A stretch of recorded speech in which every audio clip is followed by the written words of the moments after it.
હા લઈ આવો.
ઓમ બરાબર.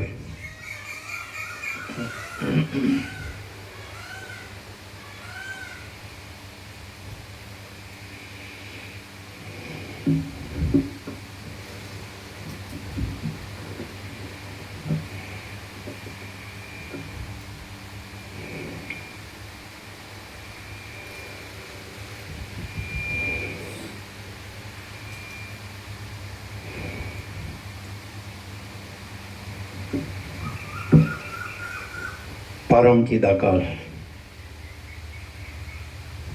परम ज्योति, अखंड ज्योति, महाचिदाकाश, स्वयं प्रकाश, संपूर्ण प्रकाश, पूर्ण ब्रह्म, अनंत तेजघन, अनंत चितघन, परमाकाश, केवल, अनंत, शुद्ध, तेजघन, परमाकाश, अखिल आत्मा, पूर्ण ब्रह्म, परमात्मा, परम चिदाकाश, परम ज्योति, अखंड ज्योति, अनंत, पूर्ण, परम चिदाकाश, परम शांति, स्वयं सिद्ध, स्वयं प्रकाश, स्वयं पूर्ण, स्वस्वरूप, यही सब कुछ है, इसके सिवा कुछ नहीं है। शून्यभास, अनंत कोटि, महाकल्पो है ही नहीं। महाचिदाकाश, स्वयं प्रकाश, संपूर्ण प्रकाश, महाचिदाकाश ज्योति, अनंत, અખંડ અભેદ મહાચિદાકાશ જ્યોતિ મહાતત્વ મહાસામાન્ય મહાચિદાકાશ સ્વસંવેદ્ય સહજ નિર્વિકલ્પ મહાચિદાકાશ પરમ કૈવલ્ય પરમ શાંતિ પરમ ચિદાકાશ અનંત પૂર્ણ નિરપેક્ષ સત અનંત સંપૂર્ણ અપરિઘી નિર્ભ્રાંત નિરપેક્ષ વસિષ્ઠ રામ નિર્વાણ રાઉન્ડ 39મો રાઉન્ડ.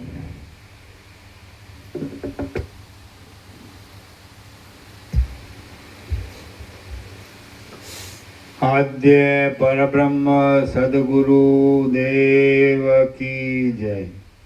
ઓમ શ્રી પરમાત્મને નમઃ. સદગ્રંથોમાં શિરોમણી શ્રી યોગ વાસિષ્ઠ મહારામાયણ નિર્વાણ પ્રકરણ ઉત્તરાર્ધ સર્ગ 53મો પેજ નંબર 1302 1302 સર્ગ 53મો ઘટપટાદિક બ્રહ્મરૂપ છે.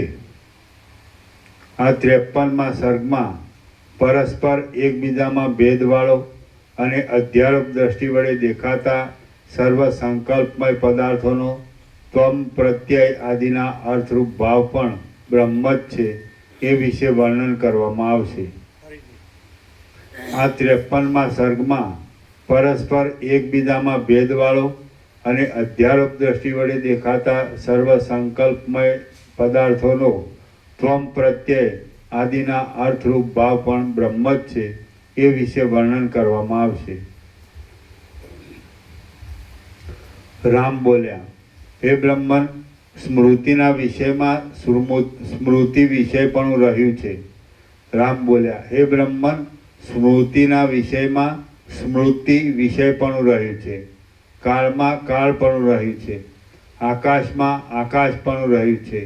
જળમાં જળપણું રહ્યું છે. વાયુમાં વાયુપણું રહ્યું છે. વર્તમાનમાં વર્તમાનપણું રહ્યું છે. ભવિષ્યમાં ભવિષ્યપણું રહ્યું છે. ચંચળમાં ચંચળપણું રહ્યું છે. સાકારમાં સાકારપણું રહ્યું છે. ભિન્નમાં ભિન્નપણું રહ્યું છે.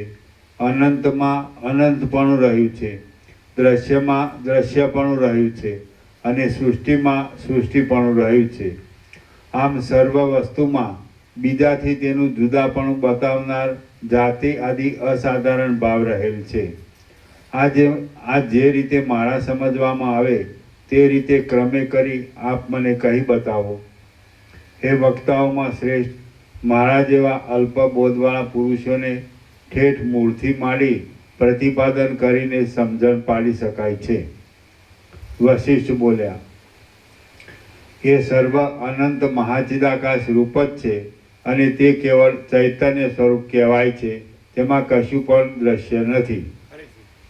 વશિષ્ઠ બોલ્યા, એ સર્વ અનંત મહાચિદાકાશ રૂપ જ છે અને તે કેવળ ચૈતન્ય સ્વરૂપ કહેવાય છે, તેમાં કશું પણ દ્રશ્ય નથી. તે કેવળ શુદ્ધ ચૈતન્ય છે, શાંત છે, એક છે અને સદાકાળ એક સરખી સ્થિતિમાં જ રહે છે. જ્યારે બ્રહ્મા, વિષ્ણુ અને મહાદેવનો પણ અંત લાવનારો મહાપ્રલય આવીને ઊભો રહે છે અને નામ તથા રૂપે બંને તિરોભાવને પ્રાપ્ત થઈ જાય છે, ત્યારે એ શુદ્ધ ચૈતન્ય તત્વ જ અવશેષ રહે છે. તેથી સર્વના તત્વરૂપ અને સારરૂપ એ જ વસ્તુ છે. તેની અંદર સૃષ્ટિ ઉત્પન્ન થવાનું કશું કારણ સંભવતું નથી. આકાર, બીજ, માયા, મોહ, ભ્રમ આદિ કચરો એ શુદ્ધ તત્વમાં સંભવિત જ નથી. કેવળ શાંત, અતિ સ્વચ્છ, આદિ અંત વિનાનું એક જ સત્ય તત્વ છે અને તેની પાસે આકાશ પણ પાષાણના જેવું સ્થૂળ છે. જ્યારે એ તત્વ ચૈતન્ય રૂપે હોય છે ત્યારે સર્વના અધિષ્ઠાન રૂપ હોવાથી તે નથી એમ કહી શકાતું નથી.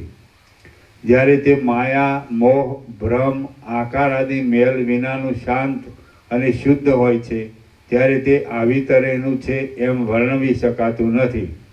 આકાશમાં ઉગેલા અને ઝાડની ટોચે રહેલા ચંદ્રને જોવા માટે આત્મચૈતન્ય એક પર્વ સેંકડો યોજન દૂર જાય છે, ત્યારે તે આત્મચૈતન્યના મધ્ય ભાગમાં જે નિર્વિષય રૂપ જોવામાં આવે છે તે જ એ પરમપદરૂપ તત્વનું સ્વરૂપ છે. અર્ધરાત્રિ સુધીની ગાઢ નિદ્રા પછી જાગ્રત થયેલા સર્વ પ્રકારના વિચાર માત્રથી રહિત થયેલા અને સુખ દુઃખથી રહિત થયેલા અને શાંતપણે સમાધિમાં આરૂઢ થયેલા તત્વવેત્તા પુરુષના ચિત્તનું જે સંકલ્પ રહિત શેષ રૂપ બહારના તેમજ અંદરના સર્વ વિષયો તથા વાસનાઓ સંબંધી ભ્રાંતિ સમી જતા રહે છે તે જ એ પરમ પદરૂપ સત્યનું સ્વરૂપ છે, તત્વનું સ્વરૂપ છે. ઘાસ, વેલાઓ અને અંકુરો ઇત્યાદિ સર્વ પદાર્થોની ઉત્પત્તિ થતાં તેની સાથે પ્રકટ થયેલ જે કાંઈ સત્તા સામાન્ય સર્વત્ર રહેલ છે તે જ એ પરમ પદરૂપ તત્વનું સ્વરૂપ છે. તે પરમ પદમાં જગતનું જે સ્પષ્ટ રૂપ દેખાય છે તે કારણ, આકાર અને નાના પ્રકારના ભેદવાળું હોય એમ લાગે છે, પરંતુ તેનું કોઈ કારણ નથી. એટલે તે જગત છે પણ નહીં તેમ થયું, તે જગત છે પણ નહીં તેમ થયું પણ નથી, અને તેથી તેનામાં આકાર, વિકાર અને ભેદભાવ પણ સંભવતા નથી. આમ જે વિના કારણે સ્વપ્ન આદિની પેઠે દેખાતું હોય તેની સત્તા જ સંભવતી નથી. આ વાત સર્વને પોતાની મેળે જ નિત્ય અનુભવવામાં આવે છે, તો તેને નિષેધ કરવાને કોણ શક્તિમાન છે? જગતનું કારણ આદિ અંત વિનાનું સાવ શૂન્ય અને સંભવતું જ નથી. તેમાં તે નિરવયવ છે. બ્રહ્મ આ સાવયવ બ્રહ્મ આ સાવયવ દ્રશ્યરૂપ જગતનું કારણ ઘટી શકતું નથી, કેમ કે જગત બ્રહ્મરૂપ નથી. આથી બ્રહ્મની અંદર જે કાંઈ એ જગતનું રૂપ ભાસે છે તે ચિદાકાશ રૂપ બ્રહ્મ પોતે જ વિવર્ત ભાવથી તેવે રૂપે થઈ રહેલ ભાસે છે. આમ જગત વિવર્ત રૂપે ચૈતન્ય બ્રહ્મરૂપ છે એમ સિદ્ધ થાય છે. એટલે તેની અંદર ઉપરથી જોતા દેખવામાં આવતા ઘટ, પટ આદિ આકારો જાણે ભ્રાંતિ વડે જ અનુભવમાં આવતા હોય એમ સિદ્ધ થાય છે. બાકી બ્રહ્મ તો સર્વરૂપ છે, શાંત છે, એક ચૈતન્ય રૂપ જ છે, અજન્મા છે, શાંત છે, દ્વૈત તથા એકત્વાદી ભાવથી રહિત છે અને નિર્વિકાર છે. પૂર્ણ બ્રહ્મમાંથી આ જગત પૂર્ણ બ્રહ્મ રૂપે જ સર્વત્ર ફેલાઈ રહ્યું છે. પૂર્ણ બ્રહ્મમાં તે પૂર્ણ બ્રહ્મ રૂપે જ પ્રકાશા કરે છે. પૂર્ણ બ્રહ્મ રૂપે તે ઉદય પામ્યું છે અને પૂર્ણ બ્રહ્મની અંદર તે પૂર્ણ રૂપે જ રહ્યું છે. એ બ્રહ્મ શાંત છે, વિષમ ભાવથી રહિત છે, ઉદય તથા અસ્તથી મુક્ત છે, નિરાકાર છે અને અજન્મા છે. તે આકાશના જેવું નિર્મળ છે, એકરૂપ છે, સર્વરૂપ છે, સદરૂપ છે અને અસદરૂપ પણ છે.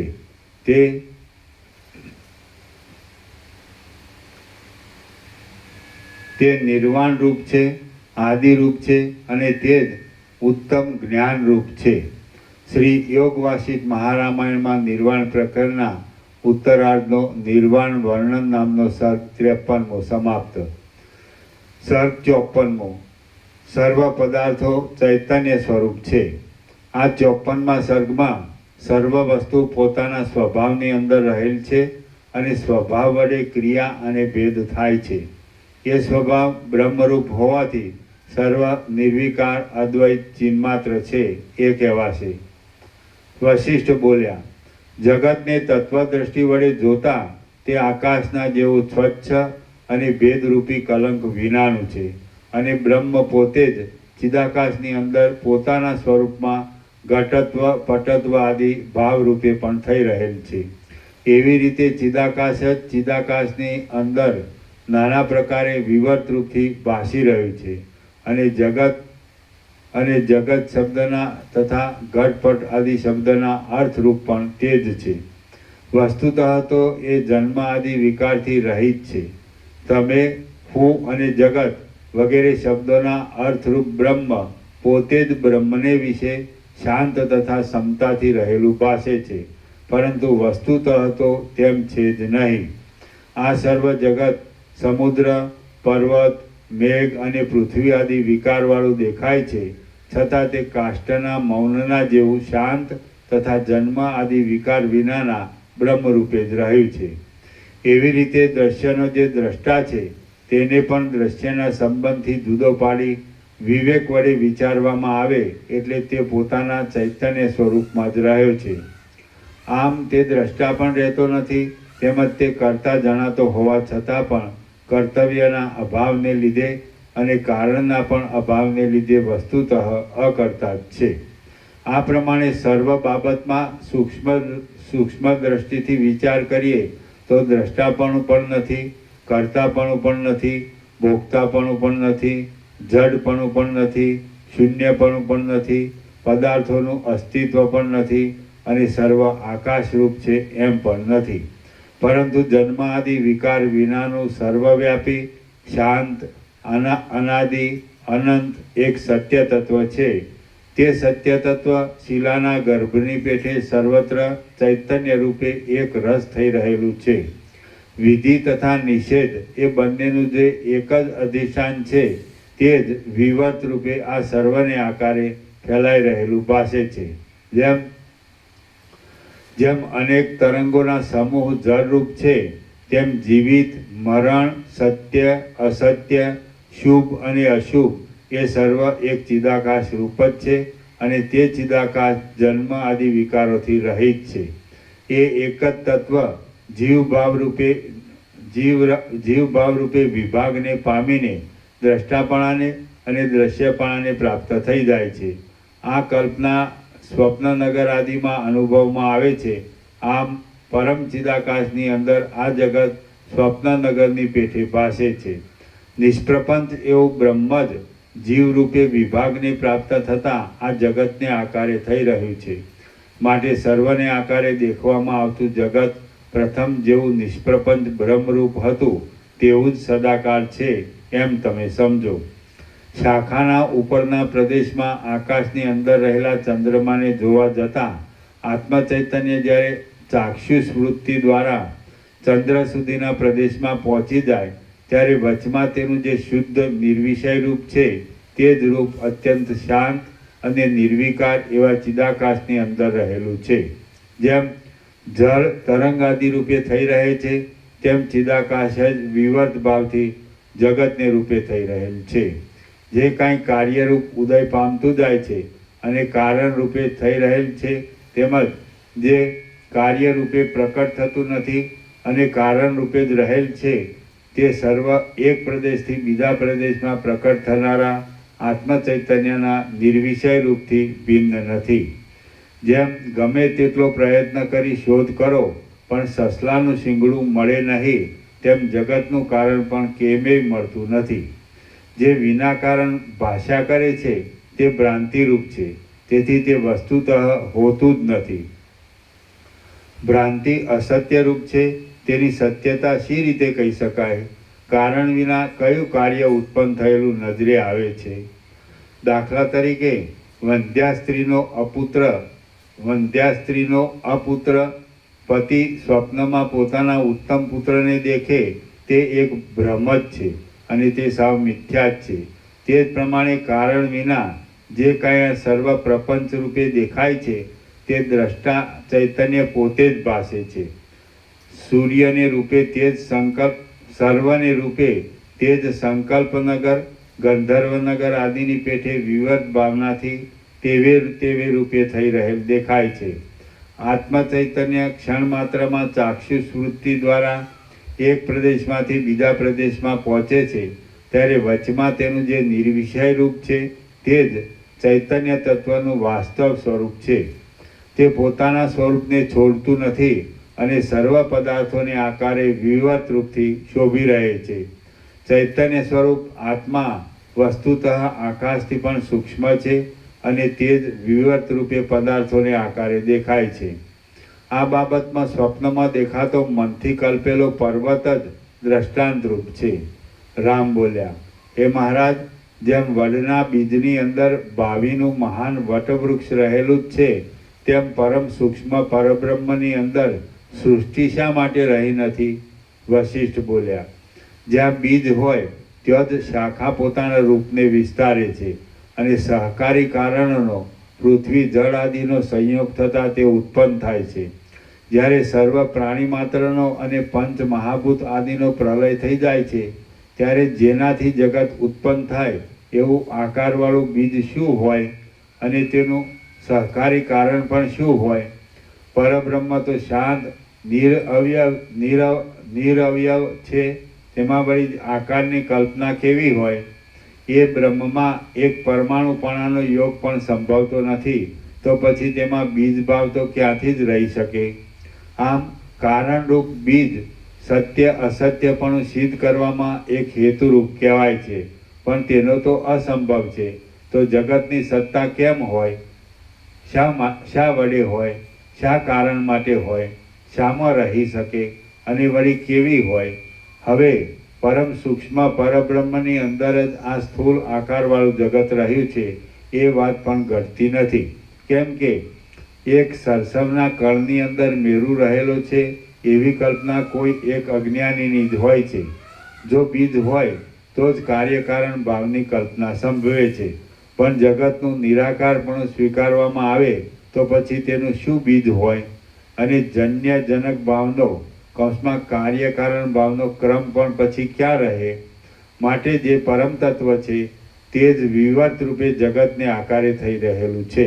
બાકી કશું ઉત્પન્ન થતું નથી અને કશાનો નાશ પણ થતો નથી. ચિદાકાશરૂપ આત્મા પોતાના ચિદાકાશરૂપ હૃદયની અંદર ચૈતન્યપણાથી જગતરૂપી ભ્રાંતિને દેખે છે. જો હૃદય અશુદ્ધ હોય તો એ ભ્રમ અશુદ્ધ જેવો જગત આદિ આકારવાળો દેખાય છે, પણ હૃદય શુદ્ધ હોય તો તેમાં એ ભ્રમ પણ શુદ્ધ દેખાય છે. એ જગતનું રૂપ ચિદાકાશ જ છે એમ લાગે, એમ ભાસે છે. જેમ પવનની અંદર ગતિ રહેલી છે તેમ એ જગત ચિદાકાશની અંદર આરોપિત રૂપે રહ્યું છે. બાકી એ સૂક્ષ્મ તત્વમાં બાકી એ શુદ્ધ તત્વમાં સૃષ્ટિના નામરૂપની કશી પણ કલ્પના છે જ નહીં એમ અમને જણાય છે. જેમ આકાશની અંદર શૂન્યતા રહી છે તથા જેમ જળમાં દ્રવપણું રહ્યું છે, તેમ આત્માની અંદર શુદ્ધ સૃષ્ટિ પોતાના વિવર્ત રૂપ રહી છે અને તે જાણે જુદી જ હોય તેવી દેખાય છે. અમારા મન પ્રમાણે પ્રકાશરૂપ શાંત અમારા મત પ્રમાણે પ્રકાશરૂપ શાંત અનાદિ અનંત અને સત્ય એવું બ્રહ્મ જ જગત રૂપે ફેલાઈ રહ્યું છે. જગત ઉદય પામતું નથી તેમ તેનો નાશ પણ થતો નથી. સાક્ષી સ્મૃતિ દ્વારા આત્મચૈતન્ય એક પ્રદેશમાંથી બીજા પ્રદેશમાં જાય ત્યારે વચમાં જે કાંઈ નિર્વિષય રૂપ રહે છે તે જ વિશાળ આકાશની અંદર જાણે જગતરૂપ થઈ રહેલું હોય તેવું દેખાય છે. જેમ પવનમાં ચલન શક્તિ રહી છે, જેમ જળમાં દ્રવપણું રહ્યું છે અને જેમ આકાશમાં શૂન્યતા રહી છે, તેમ અભિન્ન રૂપે બીજી વસ્તુના સંબંધ વિનાનું અસંગ અને અદ્વિતીય એવું આ જગત પણ આત્માની અંદર વિવર્ત ભાવથી ભાસી રહ્યું છે. આ જગત પોતાના વાસ્તવ સ્વસ્વરૂપ ચિદાત્મામાં રહ્યું છે, તેથી તે ચિદાકાશ રૂપ જ છે એમ નિશ્ચય થાય છે. આરોપિત રૂપે તે શૂન્યતાને પ્રાપ્ત થાય છે, તેથી તે પ્રસિદ્ધ આકાશરૂપ એમ કહી શકાતું નથી. તેમ તે પ્રસિદ્ધ આકાશરૂપ નથી એમ કહી શકાતું નથી, કેમ કે એ આકાશરૂપ સૂર્યથી રહિત અને અસ્તોદય વિનાનું ક્યાં પ્રસિદ્ધ છે? આ સર્વ દ્રશ્ય વર્ગ ચિદાત્માનું જ એક રૂપ છે. આમ તે ચૈતન્ય સ્વરૂપ છે, તેથી ચિદાત્માથી જુદું નથી. માટે તમે પણ સર્વ દ્રશ્ય કલ્પનાથી રહિત થઈ જાઓ અને ચિદાકાશ રૂપ થઈને રહો. શ્રી યોગ વાસિષ્ઠ મહારામાયણમાં નિર્વાણ પ્રકરણના ઉત્તરાર્ધનો અદ્વૈત એક્ય પ્રતિપાદન નામનો સર્ગ 54મો સમાપ્ત. સર્ગ 55મો જગત બ્રહ્મરૂપ છે. આ 55મા સર્ગમાં ચિદાત્મા પોતાના સ્વરૂપને બીજા પ્રકારે કૌંસમાં જગતના આકારે ભાવના કરવાથી જગત રૂપે થઈ રહેલ દેખે છે અને જગતની જો અનન્ય રૂપે ભાવના કરે તો તેને પોતા રૂપે જ દેખે છે, જેથી જગત બ્રહ્મરૂપ જ છે તે કહેવાશે. વશિષ્ઠ બોલ્યા, ભાવ અને અભાવ, ગ્રહણ અને ત્યાગ, સ્થૂલ અને સૂક્ષ્મ, ચર અને અચર એ સર્વપ્રથમ સૃષ્ટિના આદિકાળમાં કશું પણ કારણ ન હોવાથી ઉત્પન્ન થયેલ નથી. નિરાકાર ચૈતન્ય ધાતુ પોતાના આત્મારૂપ છે. જેમ બીજ વૃક્ષના કારણરૂપ છે, તેમ તે કોઈ દિવસ આ સાકાર જગતના કારણરૂપ હોઈ શકે નહીં. સર્વરૂપે થઈ રહેલ ચિદાત્મારૂપી ધાતુ ભાવનાને લીધે પોતાના આત્માની અંદર પોતાના સ્વરૂપને જગત રૂપે અનુભવે છે. આકાશના જેવી અસંગ અને નિર્વિકાર ચૈતન્ય ધાતુ જેવી જેવી દ્રઢ ભાવના કરે છે તેવી તેવી ભાવનાને અનુકૂળ જ સૃષ્ટિ તેના જોવામાં આવે છે. જેમ મદિરા આદિ વડે મત થઈ ગયેલો પુરુષ પોતાની મેળે જ પ્રતાપ વડે જણાઈ આવે છે, તેમ એ સૃષ્ટિ પણ પોતાની ભાવના પ્રમાણે ખડી થઈ ગયેલી જણાય છે. જ્યારે આ સર્વ ઉત્પન્ન જ થયેલ નથી અને સાવ છે જ નહીં છતાં પણ દેખાય છે, ત્યારે તો નિર્વિકાર શાંત બ્રહ્મ જ એ અસત્ય પ્રપંચના જેવું વિવત રૂપે થઈ રહ્યું છે એમ તમે સમજો. જળમાં જેમ દ્રવપણું રહ્યું છે તેમ ચિદાકાશમાં ચિદાકાશ જ રહ્યું છે. ચિત્ત સત્તાને લીધે તેમાં જગતનો અધ્યાસ થાય છે, એટલે તે જગતના આકારે ખડું થઈ રહેલું દેખાય છે. આથી જગત બ્રહ્મરૂપ કૌંસમાં ચિદાકાશ રૂપ છે અને બ્રહ્મે જ તેને બનાવેલું છે. જેમ સ્વપ્નની અંદર અંતરાત્મારૂપી નિર્મળ ચિદાકાશ જ સ્વપ્ન સૃષ્ટિ રૂપે ઉદય પામે છે અને જેમ કાચ રોગ વડે દૂષિત નેત્રવાળા પુરુષને આકાશની અંદર મોવાણા મચ્છર આદિના જેવા આકારો ખડા થઈ જઈ જોવામાં આવે છે, તેમ વિચિત્ર પ્રકારના આરંભવાળી આ સૃષ્ટિ પણ સૃષ્ટિ રૂપે ભાવના કરાયેલા ચિદાકાશની અંદર ખડી થઈ ગયેલી દેખાય છે. જેમ કાચ રોગ વડે દૂષિત નેત્રવાળા પુરુષને આકાશની અંદર મોવાળા મચ્છર આદિ આકારો જોવામાં આવે છે અને જેમ સ્વપ્ન સૃષ્ટિ જોવામાં આવે છે, એ બંને આભાસ માત્ર છે, તેમ આ જાગ્રત સૃષ્ટિ પણ કેવળ આભાસ માત્ર છે. બાકી નિષ્પ્રપંચ ચિદાકાશ જ વિવર્ત ભાવથી તે રૂપે થઈ રહેલ છે. આદિ સૃષ્ટિમાં ચિદાત્માનું જે સ્વપ્ન છે તે જાગ્રત કહેવાય છે અને રાત્રિએ જે સ્વપ્ન આવે છે તેને સ્વપ્ન કહેવામાં આવે છે. જેમ નદીઓના તરંગોની રેખા અગાઉ અનાદિકાળથી જેવી છે તેવી જ હમણાં પણ દેખાય છે, તેમ પદાર્થોની રચના પણ પૂર્વકાળથી જેવી ચાલી આવે છે તેવી જ હમણાં પણ રૂઢ થઈ ગયેલી જોવામાં આવે છે. જેમ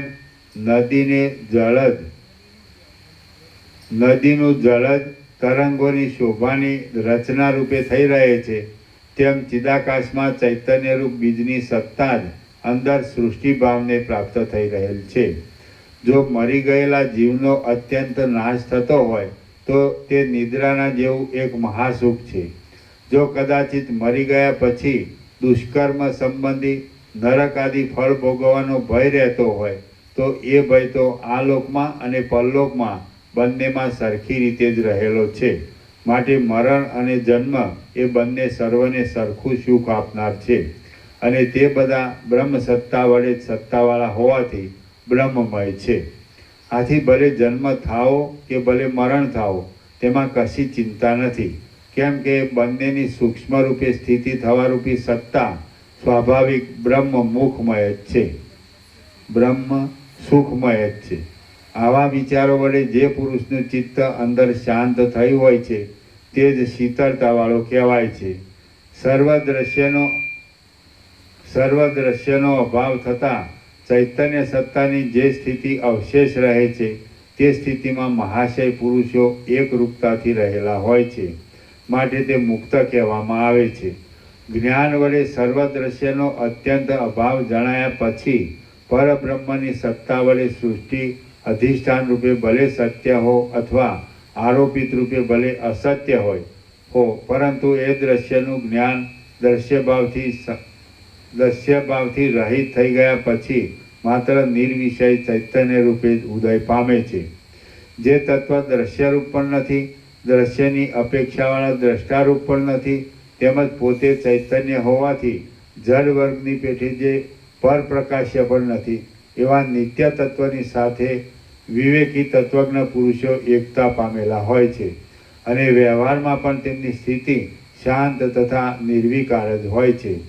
જેમ કાચ રોગવાળાને નેત્ર દોષને લીધે આકાશની અંદર મોવાળા મચ્છર આદિના જેવા આકાર દેખાય છે, તેમ અવિદ્યાને લીધે ચૈતન્ય તત્વની અંદર જે વિવર્ત રૂપે દેખાય છે તે જગત કહેવાય છે.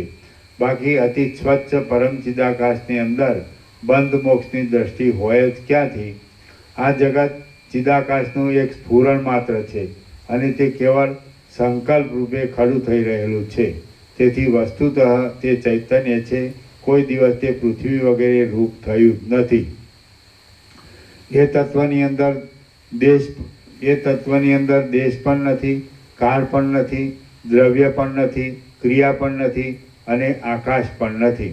સત્ય તત્વ જ જાણે આભાસ રૂપે એ સર્વને આકારે થઈ રહેલું હોય એમ દેખાય છે, પણ વસ્તુતઃ તે કશું છે જ નહીં.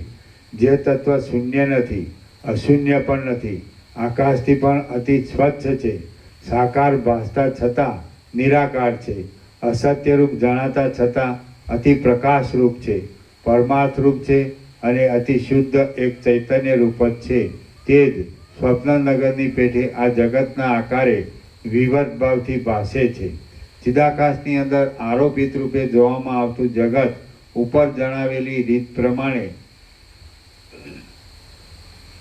તત્વદ્રષ્ટિ વડે જોવા જતાં શુદ્ધ ચૈતન્ય રૂપે પ્રસરી રહેલ છે અને ચૈતન્ય તત્વ જ સર્વત્ર વિસ્તરી રહ્યું છે.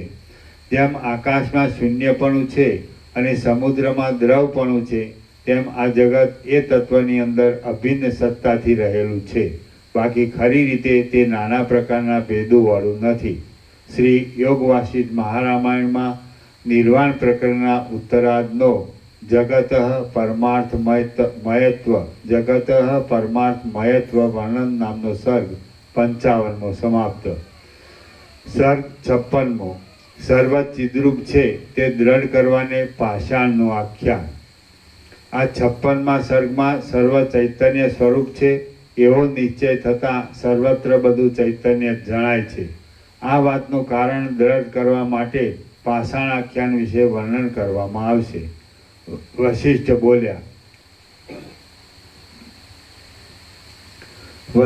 બોલ્યા, ચિદાકાશની અંદર તેની સત્તાને લીધે સદાકાળ સર્વત્ર બધું સર્વથા સારી રીતે સંભવે છે અને જેમ આકાશમાં રહેલું શૂન્યપણું નીલ આદિ ભાવથી સર્વત્ર રહ્યા છતાં તેના સ્વરૂપને દૂષિત કરતું નથી, તેમ તે બ્રહ્મમાં રહ્યા છતાં બ્રહ્મના સ્વચ્છ સ્વરૂપને દૂષિત કરતું નથી.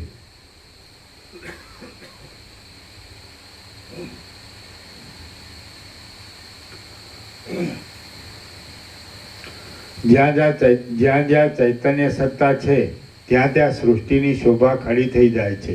આકાશમાં તથા પૃથ્વી આદિમાં સર્વત્ર ચૈતન્ય સત્તા જ રહેલી છે. સર્વ પદાર્થો ચૈતન્યરૂપ હોવાથી ચૈતન્ય સત્તા વિનાનું કશું પણ કોઈ જગ્યાએ છે જ નહીં.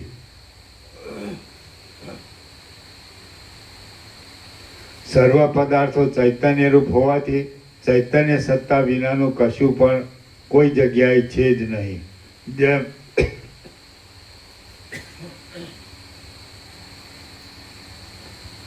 જેમ સ્વપ્નમાં દેખાતા નગર આદિ અને શૈલ આદિ પદાર્થો ચૈતન્યરૂપ અંતરાત્માનો જ એક વિવર્ત હોવાથી તેઓ પણ ચૈતન્યરૂપ છે, તેમાં જાગ્રત અવસ્થામાં જે પદાર્થો દેખવામાં આવે છે તે પણ ચૈતન્યરૂપ તત્વનો જ એક વિવર્ત હોવાથી ચિદાકાશરૂપ છે. હે રામચંદ્રજી, આ સંબંધમાં ભ્રાંતિરૂપી રોગને નિવૃત્ત કરવામાં ઉત્તમ રસાયણ તુલ્ય એવું એક વિચિત્ર પાષાણનું આખ્યાન પૂર્વે મારા જોવામાં આવેલું છે. તે આ ચાલતા પ્રસંગને લગતું છે. હું તે કહું છું, તમે તે સાંભળો. વિદિત વેદ્ય, જાણવાનું જેણે જાણી લીધેલ છે એવો હોવાથી પૂર્ણ ચિત્તવાળો થઈને મેં એક દિવસે ગાંઠી ભ્રાંતિરૂપ આ લોક વ્યવહારનો ત્યાગ કરવાની ઈચ્છા કરી હું ધ્યાનમાં એક તાન થઈ ગયો. મેં ઇન્દ્રિયોને બહિર્મુખ કરનારા સ્વાભાવિક વેગને રોકી રાખ્યો. હું એકાંત શાંત મેળવવા માટે આતુર થઈ ગયો અને શાંત થઈ ગયો. પછી જુદી જુદી જાતની જગતની ક્ષણભંગુર ગતિઓ જોઈને હું કોઈ એક દેવાલયમાં બેસી આ પ્રમાણે વિચાર કરવા લાગ્યો. ઉપરથી રમણીય દેખાતી આ લોકની સ્થિતિ નીરસ જ છે. તે કોઈ દિવસ કોઈને કોઈ પણ ઉપાય વડે કે કોઈ પણ પ્રકારે કોઈ પણ દેશકાળમાં સુખ આપતી જ નથી એમ હું માનું છું.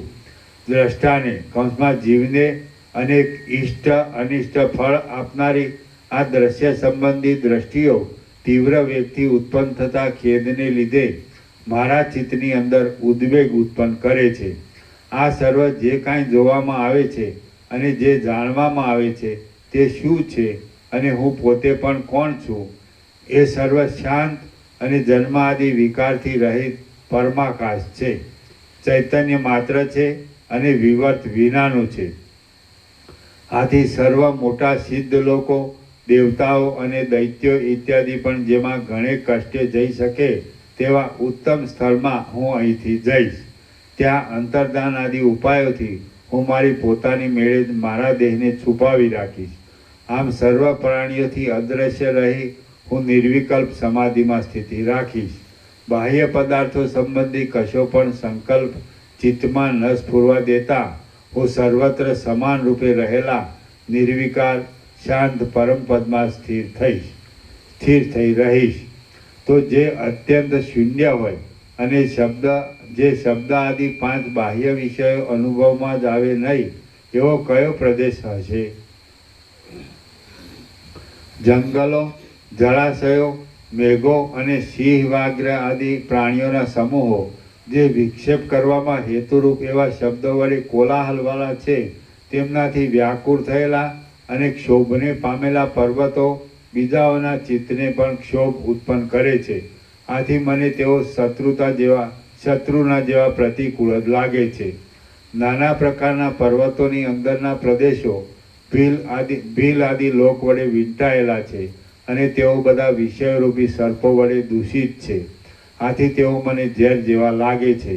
નગરો જેમ વિવિધ પ્રકારના આરંભો વડે ક્ષોભવાળા થયેલા નગરજનોથી ભરેલા હોય છે, તેમ જળભર્યા સાગરો પણ વિવિધ પ્રકારના આરંભો વડે ક્ષોભવાળા થયેલા જળચર પ્રાણીઓથી ભરપૂર હોય છે. પર્વતોના અને સમુદ્રના તટો, લોકપાલોના નગરો, પર્વતોના શિખરો અને પાતાળની અંદરના પ્રદેશો એ સર્વ પ્રાણીઓથી ઉભરાય છે. પર્વતોની ગુફાઓ પણ પવનના શબ્દો વડે ગાયન કરે છે. લતાઓરૂપી હસ્ત વડે નૃત્ય કરે છે. પુષ્પોરૂપી હાસ્ય વડે હસે છે.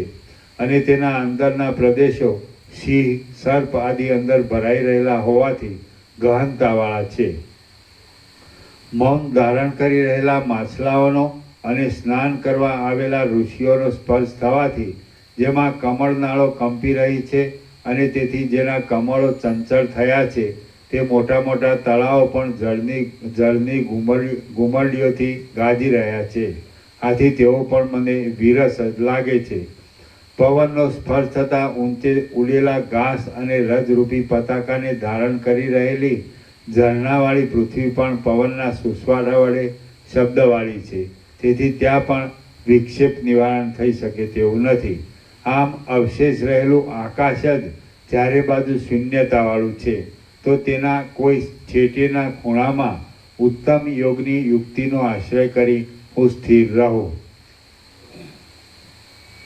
આકાશના કોઈ એક ખૂણામાં હું પોતાની કલ્પના વડે એક પર્ણકુટી કલ્પી લઉં અને કશી વાસના રાખ્યા વિના હું તેની અંદર વજ્રના ગર્ભ જેવો થઈને રહું.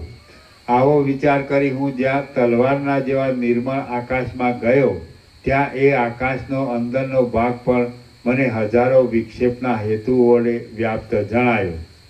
એ આકાશની અંદર કોઈ ઠેકાણે મેં સિદ્ધોના ગણોને ઘૂમતા જોયા, કોઈ ઠેકાણે મેં મેઘોને ગર્જના કરતા દીઠા, કોઈ જગ્યાએ મેં વિદ્યાધરોની સ્થિતિ જોઈ, અને કોઈક ઠેકાણે મેં યક્ષોના ધામ જોયા.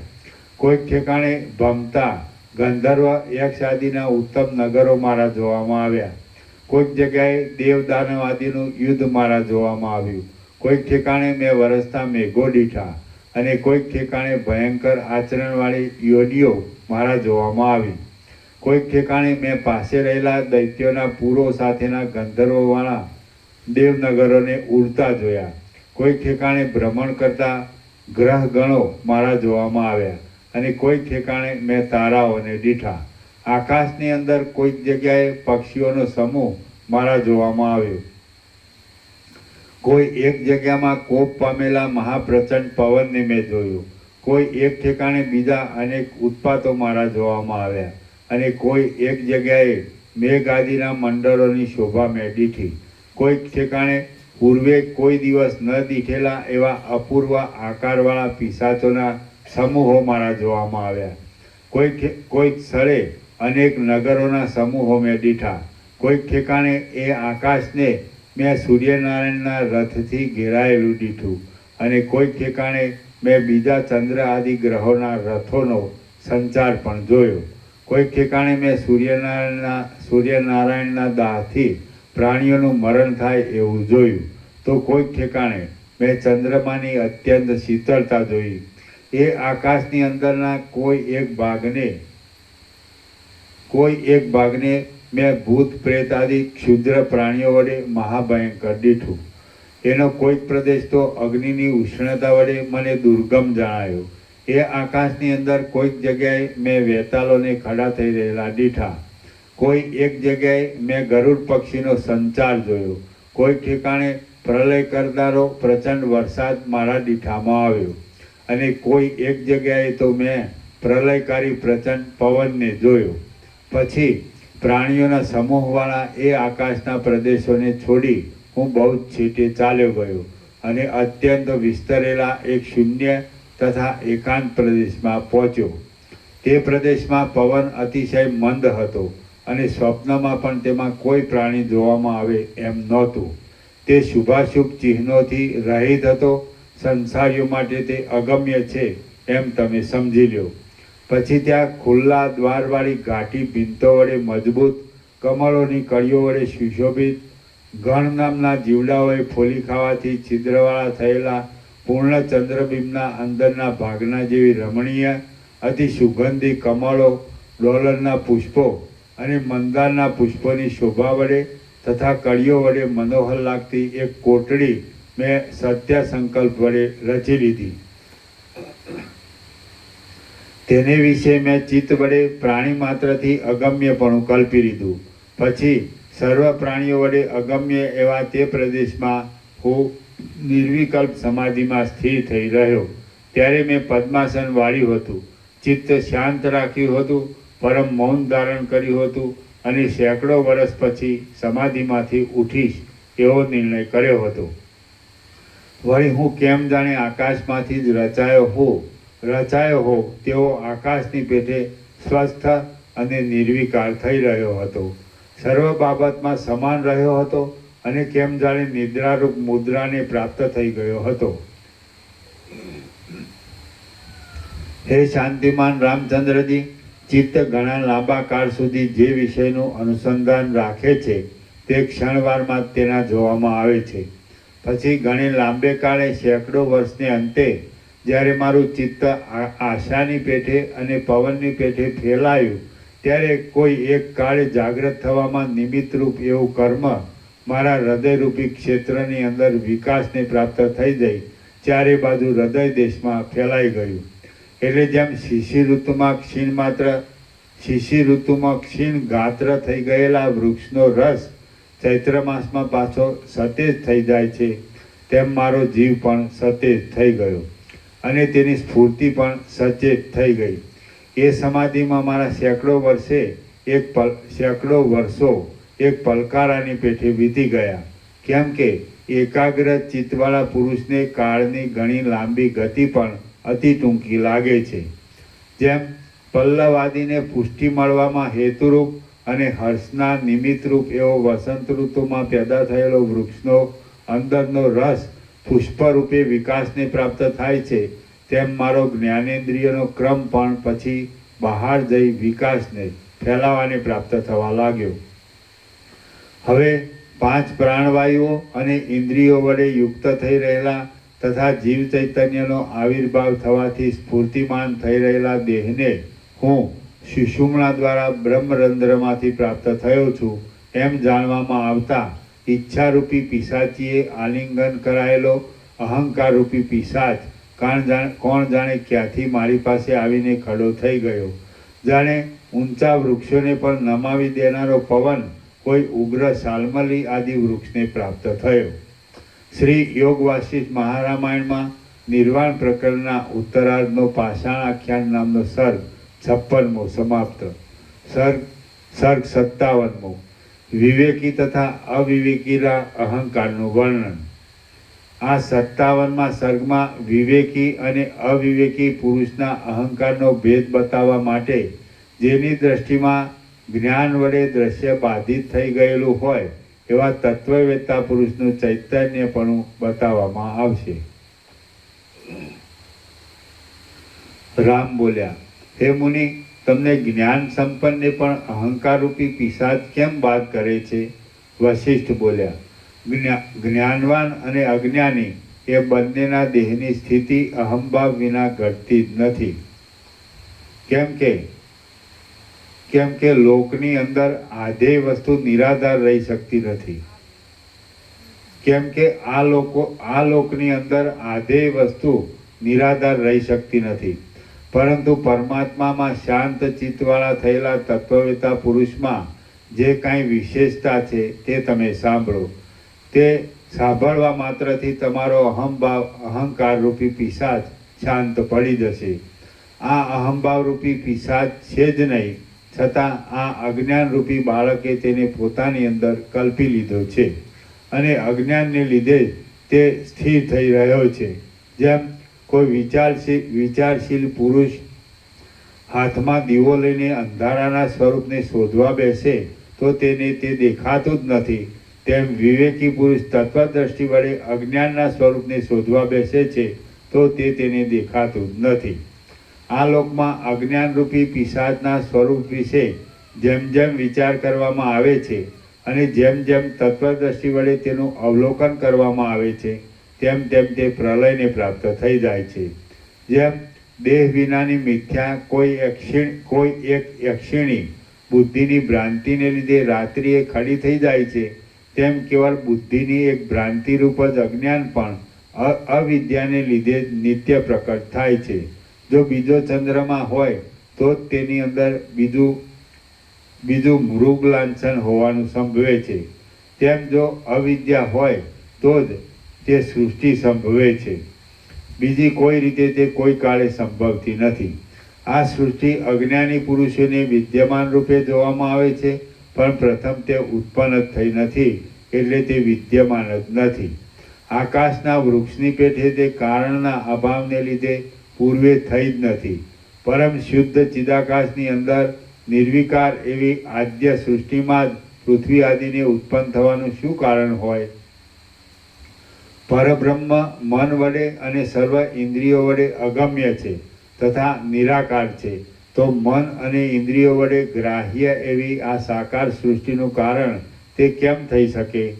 બીજરૂપી કારણમાંથી અંકુરરૂપી કાર્ય પેદા થાય છે, પરંતુ જ્યાં બીજ જ ન હોય ત્યાં વળી અંકુર ક્યાંથી થાય? કારણ વિના કાર્યની ઉત્પત્તિ સંભવતી જ નથી. આકાશની અંદર ક્યારે કોણે કયું વૃક્ષ સ્પષ્ટ રીતે દીઠું છે? આકાશની અંદર સંકલ્પ વડે જે કાંઈ શાખા આદિ જોવામાં આવે છે તે સંકલ્પ જ તેવા આકારે થઈ રહેલો છે એમ જાણવું, બાકી વાસ્તવિક રીતે તે કશો જુદો પદાર્થ નથી. આકાશની અંદર જેમ વૃક્ષ આદિ શૂન્યરૂપ છે છતાં સંકલ્પ વડે માત્ર દેખાય છે, તેમ સૃષ્ટિના આદિકાળમાં જ આ સૃષ્ટિની પ્રતિબંધ વિનાની જે પ્રત્યક્ષ સ્થિતિ અનુભવવામાં આવે છે તે પણ ચિદાકાશની અંદર વસ્તુતઃ શૂન્યરૂપ છે, છતાં તે સંકલ્પ વડે દેખાય છે. સદાકાળ એક સરખી રીતે નિર્વિકારપણે રહેનાર ચિદાકાશ સર્વના આત્મારૂપ છે, ચૈતન્ય છે અને ઈશ્વર છે. તે જ પોતાની ચૈતન્ય સત્તાને લીધે પોતાના સ્વરૂપની અંદર સૃષ્ટિ રૂપે વિવર્ત ભાવથી થઈ રહેલ છે. આ બાબતમાં સ્વપ્ન સૃષ્ટિનું દ્રષ્ટાંત છે અને તે પ્રતિદિન સર્વને અનુભવમાં આવે છે. સ્વપ્નની અંદર પોતાની મેળે સંકલ્પ સ્ફુરે છે અને એ સંકલ્પ જ પર્વત, નગર આદિના આકારે સ્વપ્નમાં દેખાય છે. જેમ સ્વપ્નની અંદર ચૈતન્ય સ્વરૂપ અંતરાત્માના સ્વરૂપમાં જ સંકલ્પ જ જાણે સ્વપ્ન સૃષ્ટિ રૂપે થઈ રહ્યો હોય એમ લાગે છે, તેમ જાગ્રતમાં પણ સૃષ્ટિ નહીં હોવા છતાં સંકલ્પ જ જાણે જાગ્રત સૃષ્ટિ રૂપે થઈ રહેલો હોય એવું લાગે છે. આવી જ રીતે પૂર્વકાળમાં કૌંસમાં સૃષ્ટિ થયા પહેલાં આવી જ રીતે પૂર્વકાળમાં પણ તે મહાચિદાકાશ પોતાના શુદ્ધ સ્વરૂપની અંદર જ રહ્યું હતું.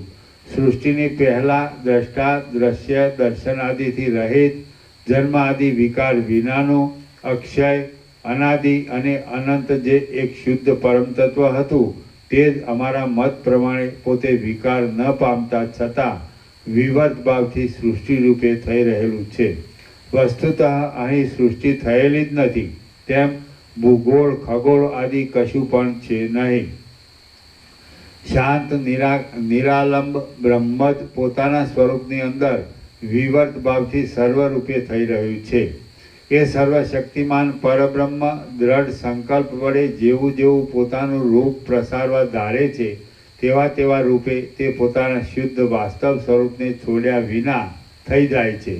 જેમ સ્વપ્નમાં દેખવામાં આવતું નગર મનુષ્યની અંદર રહેલા ચિદાત્માનો જ એક વિલાસ છે, તેમ સૃષ્ટિના આદિકાળમાં આ સૃષ્ટિ પણ શુદ્ધ ચૈતન્યનો જ એક વિલાસ છે.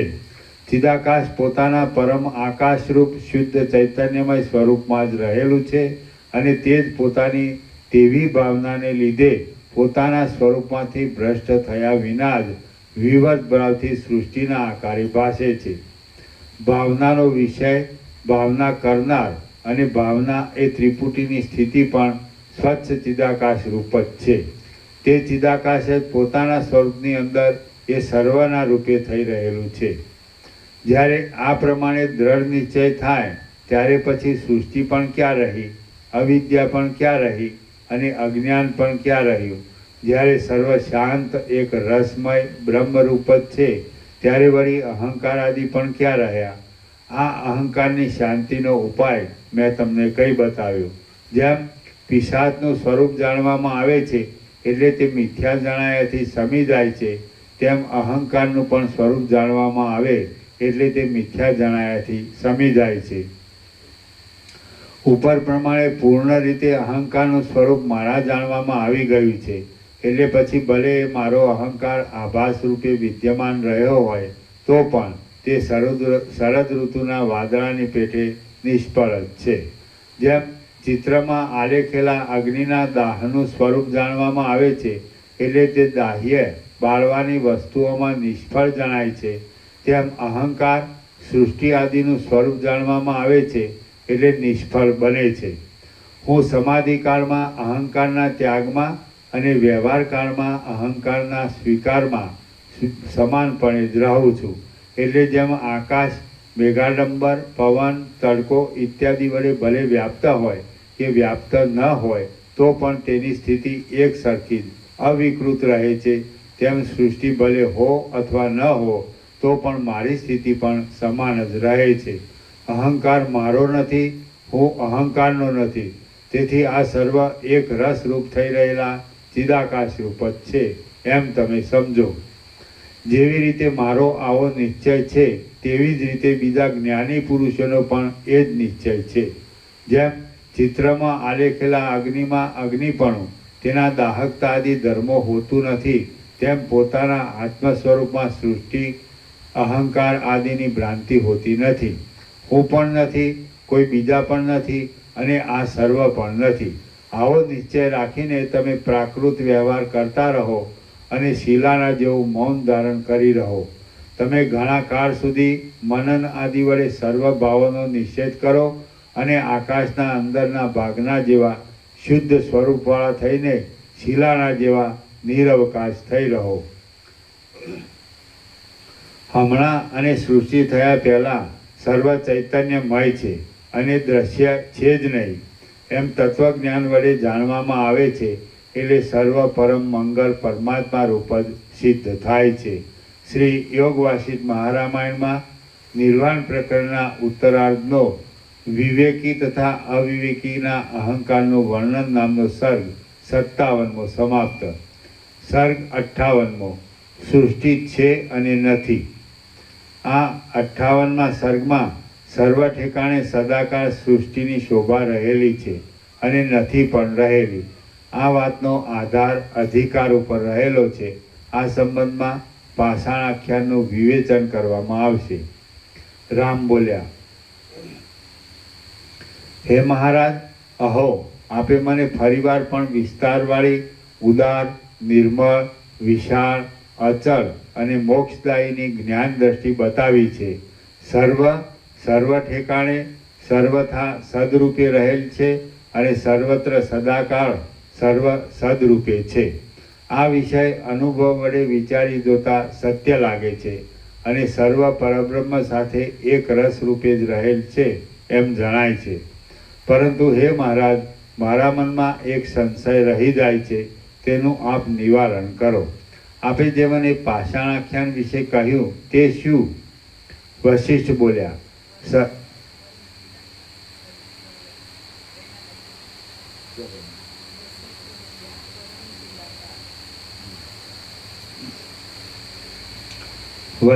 બોલ્યા, પરમ ચિદાકાશ સદાકાળ સર્વ ઠેકાણે રહેલું જ છે. એ વિષયનું પ્રતિપાદન કરવામાં પાષાણ આખ્યાન મેં તમને એક દ્રષ્ટાંત રૂપે કહેલું છે. છિદ્ર વગરના એક ઘટ્ટ અવયવવાળા પાષાણના ગર્ભની અંદર રહેલા ચિદાકાશમાં હજારો સૃષ્ટિઓ રહી છે. એ વાત મેં તમને પાષાણ આખ્યાન વડે સૂચવેલી છે. પંચ મહાભૂતોના અને સર્વ પ્રાણી માત્રના અધિષ્ઠાન રૂપ આ મહાચિદાકાશ પોતાના આકાશ જેવા સ્વરૂપને છોડ્યા વિના જ પોતાના સ્વરૂપની અંદર જ રહેલું છે. છતાં તેની અંદર હજારો સૃષ્ટિઓ વિવર્ત રૂપે રહી છે. એ વાત પાષાણ આખ્યાન વડે તમને બતાવવામાં આવશે. વૃક્ષોની ગાંઠો તથા અંકુરો ઇત્યાદિની અંદર જ તેમજ પ્રાણી વાયુ જળ તેજ વગેરેની અંદર પણ હજારો સૃષ્ટિઓ રહેલી છે.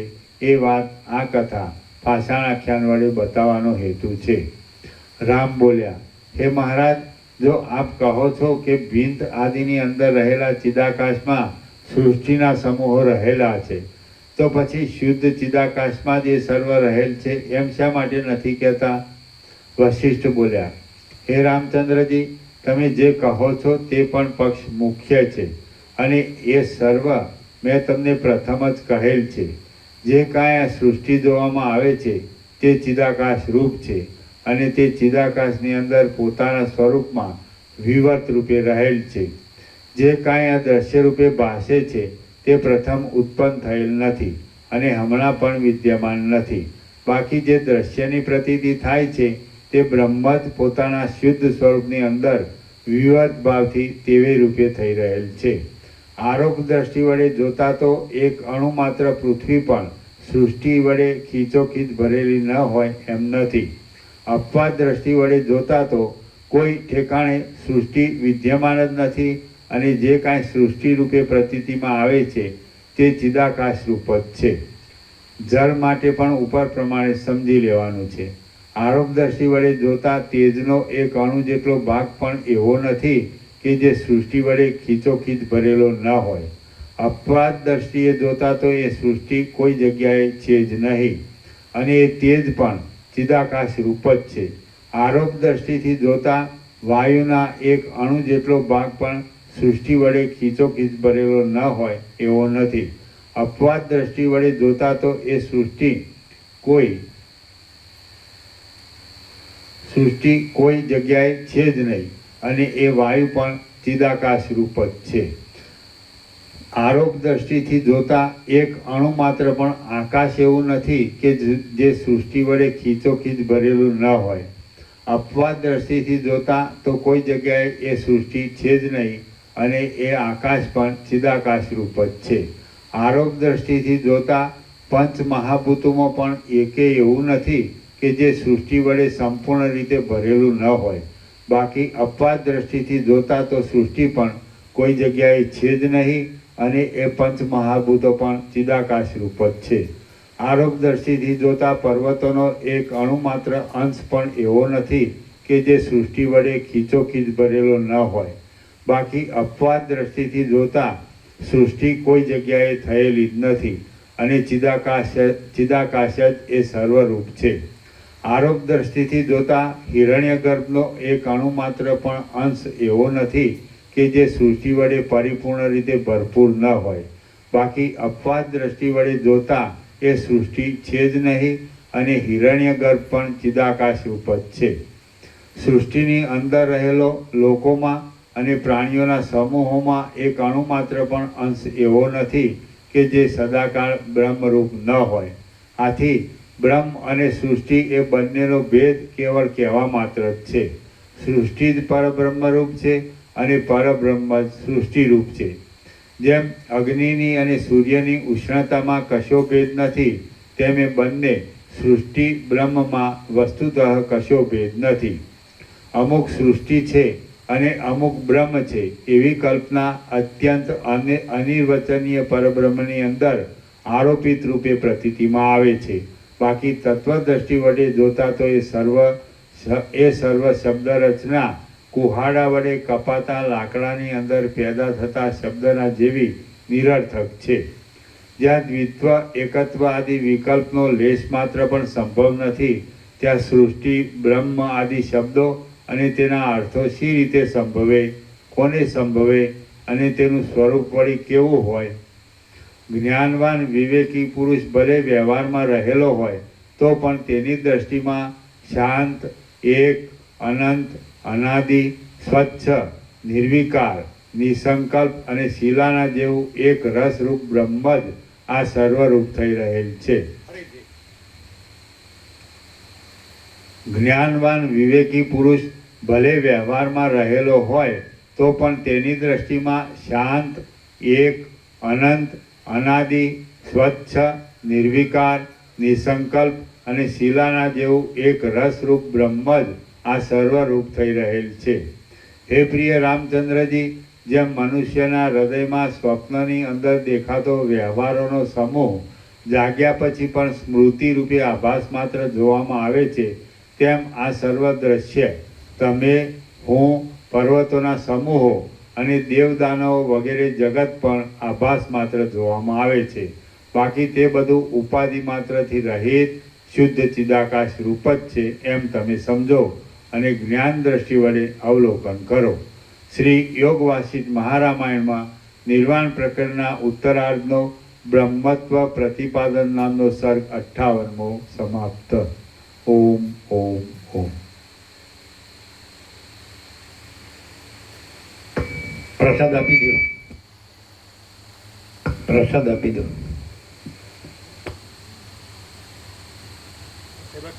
કણુ પ્રભુ કેળા લાવ્યા છે, આપી દો.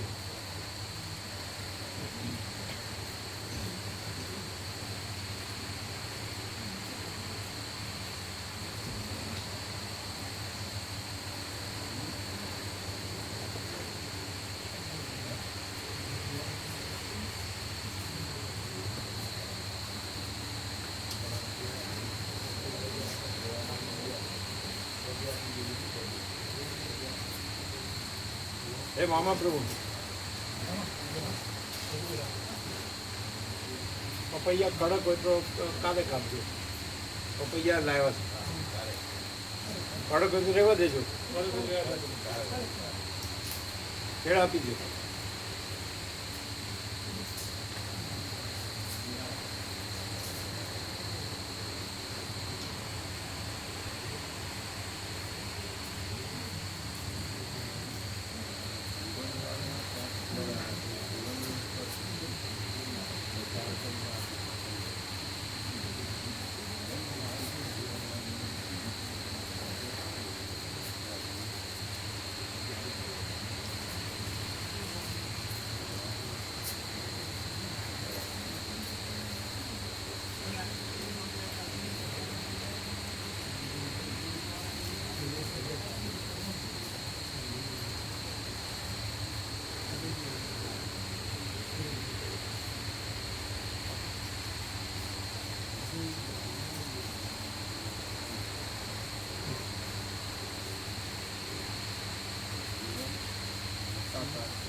એક ભાવિકના આવ્યા છે 5,000 ઓનલાઈન, એટલે સવારે ચીનુ પ્રભુને સંજય પ્રભુ આપી દે સેવા. કોના મક્કા ખાન જીવન પ્રભુનો થોડો ફોન હતો મેં આપે તો આ વાત થઈ હતી. પ્રભુ નંબર આપ્યો તો ઓનલાઈન કર્યા છે એટલે સવારે દેખાયા.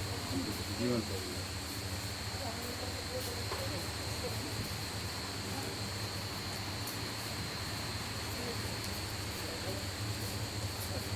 કનુપ્રભુના 50,000. કનુપ્રભુ બાપુ 50,000. જન્માષ્ટમીના ઉત્સવ હા હા સર એડવાન્સ આપે નોંધી લેજો નોંધી.